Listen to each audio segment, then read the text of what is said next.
दोस्तों, यूनान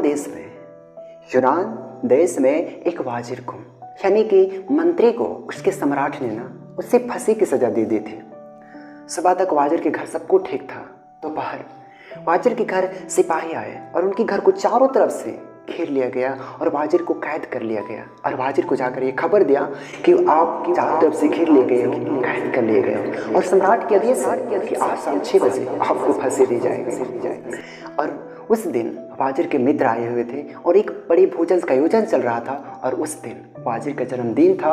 उस दिन एक बहुत बड़े संगीतज्ञ को भी बुलाया गया था। वो अभी अपना वीणा लेकर के हाजिर हुआ था और जैसे ही संगीत शुरू होने वाला था जब ये सब ने एक खबर सुनी संगीतज्ञ के हाथ ढीले हो गए। उसने वीणा को टिका दी। मित्र उदास हो गए, पत्नी भी रोने लगे।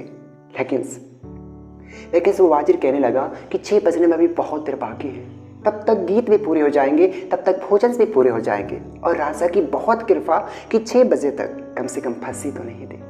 फिर कहने लगा, लेकिन ये वीणा बंद क्यों हो गए, भोजन बंद क्यों हो गए, मित्र उदास क्यों हो गए? 6 बजने में भी बहुत देर बाकी है, तब तक कुछ भी बंद करने की जरूरत नहीं है। मित्र कहने लगे, अब हम भोजन कैसे करें? संगीतज्ञ भी कहने लगा, अब मैं वीणा कैसे बजाऊं? परिस्थिति बिल्कुल अनुकूल ना रही। वह व्यक्ति हंसने लगा जिससे फांसी होने को थे। उसने कहा कि इससे अनुकूल परिस्थिति और क्या हो सकती है कि आज शाम 6 बजे मैं मर जाऊंगा। क्या यह उचित ना होगा कि उससे पहले मैं संगीत सुनूं, उससे पहले मेरे मित्र के साथ हंस लो, बोल लो, मिल लो? क्या यह उचित ना होगा कि उससे पहले मेरे घर एक बार उत्सव के स्थान बन जाए? क्योंकि आज शाम 6 बजे मुझे हमेशा के लिए विदा हो जाना है। और परिवार वाले भी कहने लगे, परिस्थिति अनुकूल ना रहे कि अब कोई वीणा बजाए, परिस्थिति अनुकूल ना रहे कि अब कोई भोजन सो। लेकिन सो व्यक्ति कहने लगा कि इससे अनुकूल परिस्थिति और क्या हो सकती है, क्योंकि आज शाम मुझे 6 बजे हमेशा के लिए विदा हो जाना है। क्या उचित ना होगा कि उससे पहले आखिरी बार मैं संगीत सुनूं? क्या यह उचित ना होगा कि मेरे मित्र उत्सव करें? क्या यह उचित ना होगा कि मेरे घर में एक बार अंतिम बार उत्सव के स्थान बन जाए, चाहते हुए मेरी स्मृति में थोड़े से पल टिकी रह जाए, जिस क्षण को मैंने अंतिम क्षण का अनुभव किया है। और उस घर में वीणा बजती रही, भोजन भी चलता रहा। यद्यपि लोग उदास थे, संगीतज्ञ भी उदास था, लेकिन वो वाजिर खुश था, प्रसन्न था। जब राजा को ये खबर मिली राजा देखने आया कि कहीं वाजिर पागल तो नहीं। जब उसके घर पहुंचा तो उसने देखा उसके घर में वीणा बज रही है, मेहमान भी इकट्ठे थे। जब राजा भीतर गया तो देखा कि वाजिर भी आनंद मगन बैठा हुआ है। उसके पास जाता है, कहता है, तुम पागल तो नहीं हो गए? तुम्हें खबर नहीं मिली कि आज शाम 6 बजे तुम्हारी मौत आ रही है और तुम? उसने कहा, खबर मिल चुकी है, इसलिए मैंने आनंद के उत्सव को तीव्र करने के लिए बोल दिया है। स्थिर करने का तो सवाल नहीं है, क्योंकि आज शाम 6 बजे मुझे हमेशा के लिए विदा हो जाना है।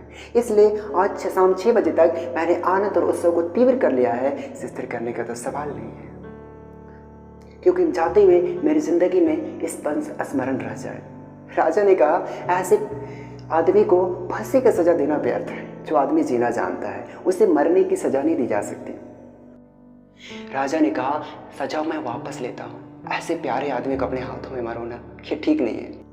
दोस्तों, जीवन में क्या अवसर, क्या परिस्थिति, ये इस बात पर निर्भर नहीं होता कि परिस्थिति क्या है। ये इस बात पर निर्भर होता है कि उस परिस्थिति को आप किस भांति देखते हैं, किस दृष्टि से, किस एटीट्यूड से। तो मुझे नहीं लगता कि कोई ऐसी भी परिस्थिति हो सकती है जो आपको आनंद के उत्सव की तरफ जाने से आपको रोक सकती है। अगर आप ही अपने आप को रोकना चाहते हो तो बात दूसरी है। तब हर परिस्थिति आपको रोक सकती है, लेकिन आप ही अगर ना रोकना चाहो तो ना कोई ऐसी परिस्थिति थी और ना कभी हो सकती है।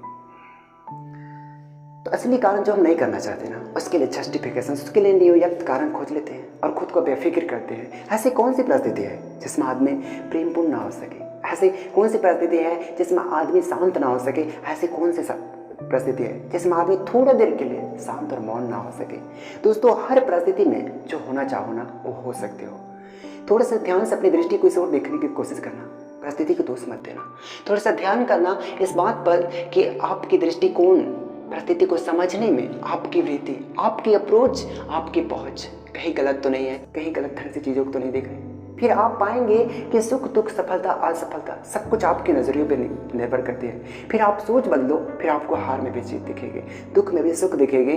दोस्तों, अगर आप इस कहानी को ध्यान से सुने होंगे तो आपके दिलों तक जरूर पहुंचा होगा। और अगर आपके दिलों तक पहुंचाए तो अपने हाथों को लाइट तक जरूर पहुंचाना। और मिलते हैं इसी तरह एक मजेदार वीडियो के साथ। तब तक के लिए दोस्तों, जय।